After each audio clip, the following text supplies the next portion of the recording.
ইনশাআল্লাহ বলতে ভুলে যায়। এজন্য এরপরের দিন এসে দেখে আবার এটা আগের মতো হয়ে আছে।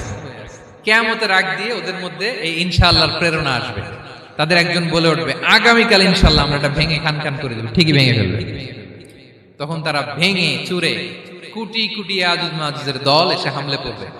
সামনে পড়বে তাবারিয়া সাগর। একদল এসে তাবারিয়া সাগর এমন ভাবে খাবে, এই দল যাওয়ার পরে আরেক দল এসে এখানে যে সাগরে যে পানি ছিল এটা কল্পনাই করতে পারবে না। তারা পৃথিবীতে ফিতনা ফাসাদ করবে।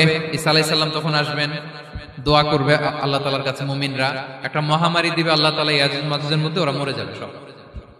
এরপর বিশাল এক পাখি এসে তাদেরকে আল্লাহর মর্জি মাফিক এমন এক জায়গায় ফেলে আসবে, কেউ জানবে না।